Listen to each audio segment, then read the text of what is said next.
સૌપ્રથમ આજે આપણે અત્યારે બિલ્ડિંગમાં પત્રકાર પરિષદ બોલાવ્યો છે.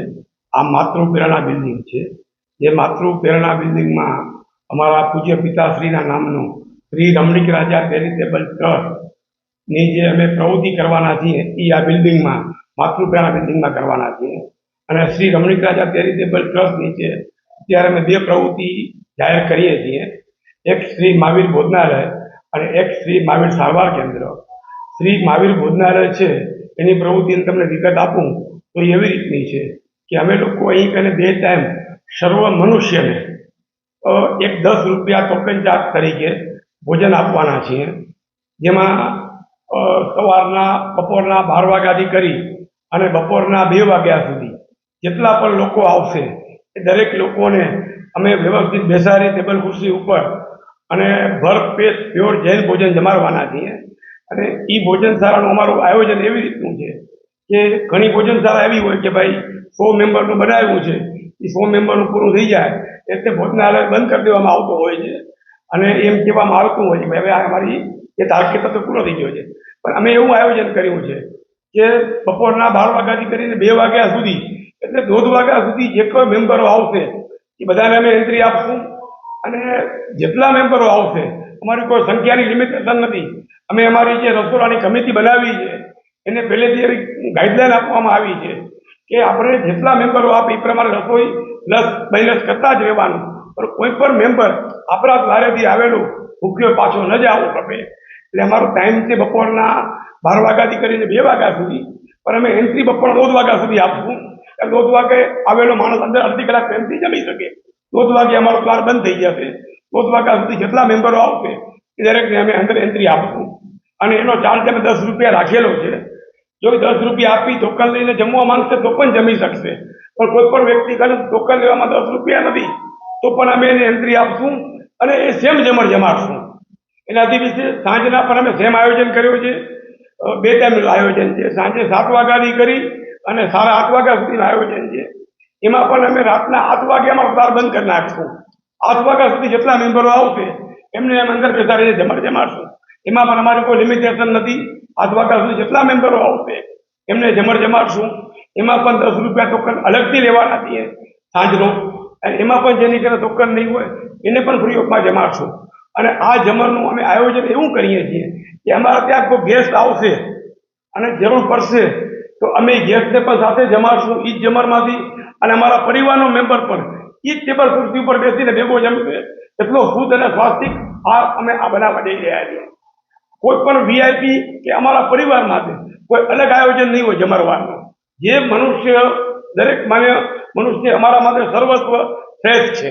એટલે જે મનુષ્યને અમારા જે આમંત્રિતને માન આપીને જે વ્યક્તિઓ અમારો ભોજનનો લાભ લેશે અમે પણ અમારા આમંત્રિતોને વીવીઆઈપીને અને અમારા પરિવારના દરેક મેમ્બર આ જ ભોજન લેશે. કોઈ પણ વ્યક્તિ માટે અલગ ભોજનની કોઈ વ્યવસ્થા આ આખા સંકુલમાં ક્યારે કરવામાં નહીં આવે.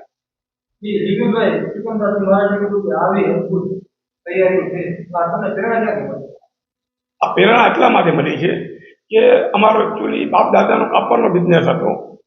અને જ્યારે કાપડની દુકાનમાંથી અમારી પાસે ગામડાના ગ્રાહકો મજૂર વર્ગ આવતા અને એની અમે હાલત જોતા કે આજે એમને કોઈ નાની વસ્તુ પરચેસ કરવી હોય તો એ 10, 20, 50, 100 રૂપિયામાં કેટલું બધું મન મનાવતા હોય છે. આજે કોઈને પરિવારના પોતાના છોકરાને કે પોતાના પરિવારના કાંઈ પણ કપડાં લેવાના હોય તો અમે એમ જોતા કે 100 રૂપિયા, 200 રૂપિયા, 500 રૂપિયાનું કેટલું મહત્વ છે. એના હિસાબે એમ લાગ્યું કે ના ભાઈ અત્યારે ઘણો બધો વર્ગ એવો છે કે જે લોકોને 2 સમય પૂરતો જમવાનું પણ નથી મળતું.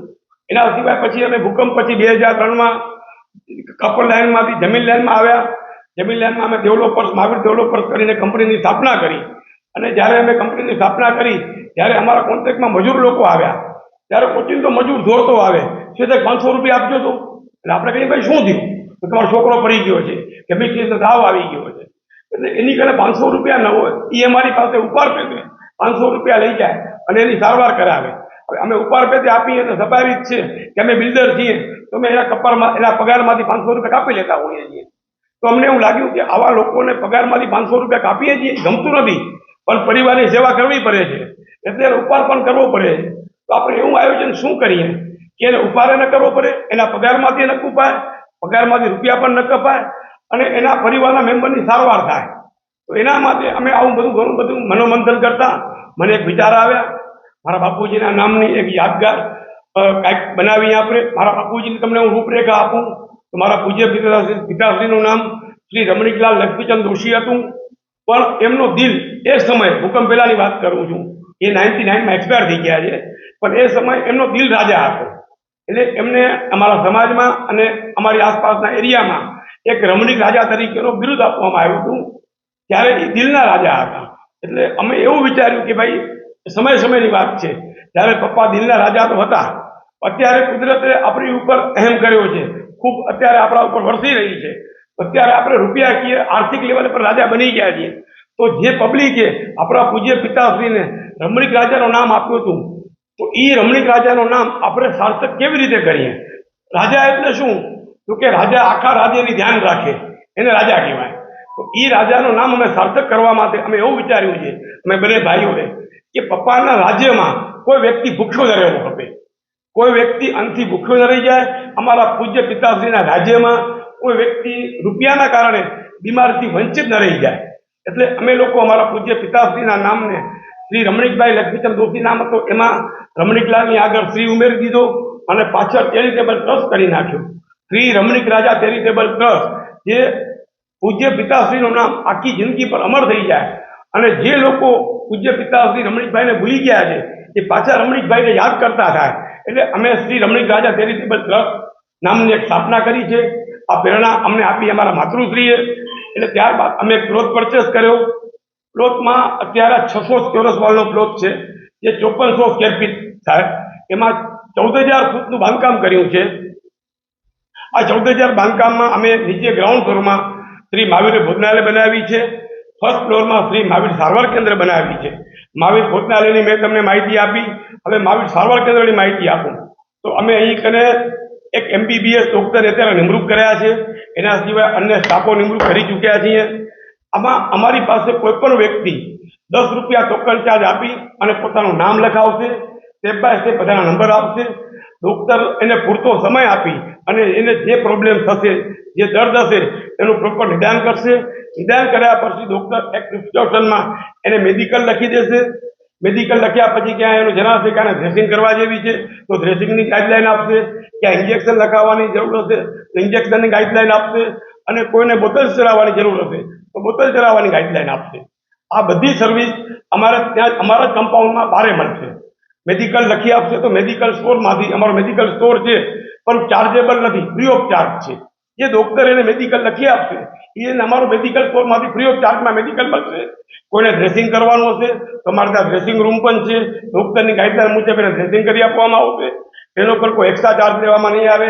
એની બાજુમાં બોટલ ચડાવવાનો રૂમ છે, ઇન્જેક્શન લગાવવાનો રૂમ છે, તો ડોક્ટરની ગાઈડલાઈન ઇન્જેક્શન પણ લગાવી આપવામાં આવશે. જેને જરૂર હશે એને બોટલ ચડાવવામાં આવશે. જેને 2 કલાક 4 કલાક આરામ કરવાની જરૂર પડશે એને આરામ કરવાની. આ બધી સગવડ અમારી મહાવીર સારવાર કેન્દ્રમાં ઉપલબ્ધ છે. અને એક વખત 10 રૂપિયા આપીને ટોકન લેશે, એના પછી કોઈ વ્યક્તિ 1 રૂપિયો એક્સ્ટ્રા આપવાનો નહીં રહે. આ બધી સારવાર એ 10 રૂપિયાના ટોકન ચાર્જમાં એને મળશે. 24 કલાક ડોક્ટર અવેલેબલ હશે? ના, 24 કલાક અવેલેબલ નહીં હોય. અમારે નાઇટ ડ્યુટી નથી, અમારે ઓનલી ઓપીડી છે. એટલે કોઈને એડમિટ કરવામાં નહીં આવે કે કોઈ ઓપરેશન કે એ ટાઈપનું કાંઈ કરવામાં નહીં આવે. ફક્ત નોર્મલ જે બીમારી હોય, જે એક MBBS ડોક્ટર હોય એ ચેકઅપ કરી અને એને સારવાર કરી આપે, એટલી સારવાર છે. ભવિષ્યનો અમારો પ્લાન છે, જો અમને ભગવાન સાથ આપશે, બધાનો સહકાર મળશે તો આ પ્રિમાઇસીસ મેં તમને હમણાં કીધું કે 14,000 સ્ક્વેર ફીટમાં બનેલી છે. એમાંથી આ 2 સેવા ફક્ત 6,000 સ્ક્વેર ફીટમાં જ છે. બિલ્ડિંગ 14,000 સ્ક્વેર ફીટની બની ગઈ છે. હજી અમારી પાસે 8,000 સ્ક્વેર ફીટની જગ્યા ખાલી છે. એમાં 2 એક્સ્ટ્રા ડોક્ટર્સના રૂમો બનાવેલા છે, 6 રૂમ વિથ એટેચ વિથ એસી, જેમાં આપણે એડમિટ કરી શકીએ એ પણ રૂમ બની ગયા છે. એક ઓપરેશન થિયેટર બની ચૂક્યો છે, એક ICU રૂમ પણ બની ચૂક્યો છે. પણ હજી આ અમે કેવી રીતે આયોજન કરશું એ જાહેરાત અત્યારે કરતા નથી. અત્યારે અમારી જાહેરાત 2 જ છે, એક ગ્રાઉન્ડ ફ્લોરમાં મહાવીર ભોજનાલય અને ફર્સ્ટ ફ્લોરમાં મહાવીર સારવાર કેન્દ્ર. અમે 4-6 મહિના જોશું કે અમે કેટલું લોકોની સેવા કરી શકીએ છીએ, લોકો તરફથી પણ અમને કેટલો સાથ સહકાર મળે છે. કેમ કે આ એક સબ્જેક્ટ એવો છે, અત્યાર સુધી અમારા પરિવારે ધાર્મિક સામાજિક જીવદયાના ઘણા બધા કાર્યો કર્યા, પણ દરેક કાર્ય એવા હતા કે અમે એમાં મુખ્ય દાતા બનતા હતા, રૂપિયા આપતા હતા અને એ ટ્રસ્ટ કે જે સંસ્થા હતી એ સંસ્થાનું કાર્ય કરતી હતી. અમે મુખ્ય સ્પોન્સરો બન્યા છીએ અને ઘણા બધા કાર્યો કર્યા છે. પણ અમારી લાઈફનો પહેલો કાર્ય એવો છે કે આ કાર્યમાં રૂપિયા આગળ સુધી નથી જવાનું. આ કાર્ય અમારા પરિવારે પોતે કરવાનું છે. તો આ કાર્ય કરવામાં કેટલા વિઘ્ન આવે છે, કેટલા લોકોનો સાથ સહકાર મળે છે, એ બધું અમે 4-6 મહિના 12 મહિના જોશું. અને જો અમને યોગ્યતા લાગશે, એના લોકોનો સાથ મળે છે, હજી એ કાર્ય કરી શકાય એવું છે, તો હજી અમારી પાસે જે 7000 સ્ક્વેર ફીટની ઉપર જગ્યા પડી છે, એમાં આગળ અમે આયોજન કરશું અને આપના માધ્યમથી લોકોને જાણ પણ કરશું. દિનેશભાઈ, ખાસ કરીને જે દિવસે ઓપનિંગ છે એ દિવસે તમારી માતૃશ્રીનો જન્મદિવસ છે, શું કહેશો?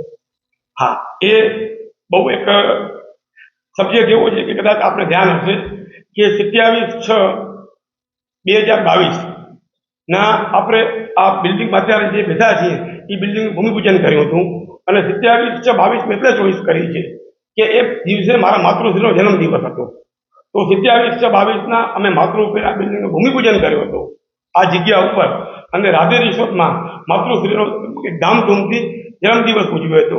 અને ત્યારે જ અમે સંકલ્પ કર્યું હતું કે જો ભગવાન સાથ આપશે, સમય સાથ આપશે, તો આપણે 2 વર્ષ પછી એટલે કે 27/6/22 ભૂમિપૂજન કરીએ છીએ, તો 27/6/2024 આ બિલ્ડિંગનું ઓપનિંગ કરશું. ત્યારે અમે મનોમંથન કર્યું હતું અને સમય સાથ આપ્યો. આજે અમે 27/6/24 આ માતૃપેરા બિલ્ડિંગ ઊભી કરી ચૂક્યા છીએ અને એનું ઓપનિંગ કરવા જઈ રહ્યા છીએ.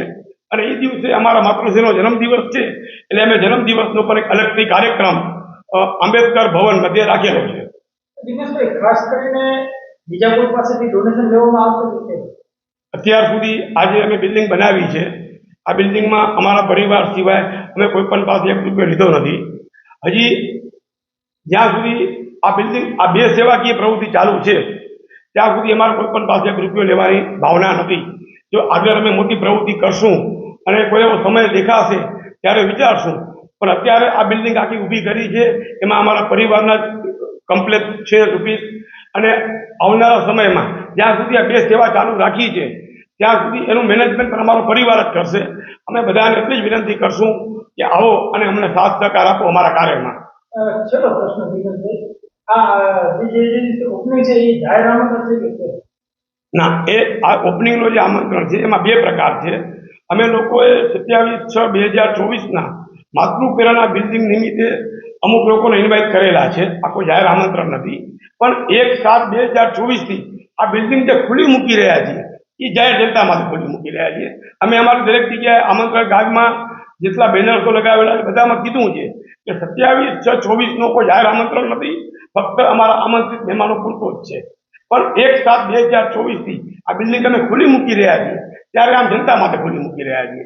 એટલે સવારનું આમંત્રણ છે એ અમારા જે સિલેક્ટેડ લોકો છે જેમને અમે આમંત્રણ આપ્યો છે એ પૂરતો જ છે. એનાથી વિશેષ કહું તો સાંજના આંબેડકર ભવનમાં અમારા માતૃશ્રીનો જન્મદિવસ ઉજવવા જઈ રહ્યા છીએ.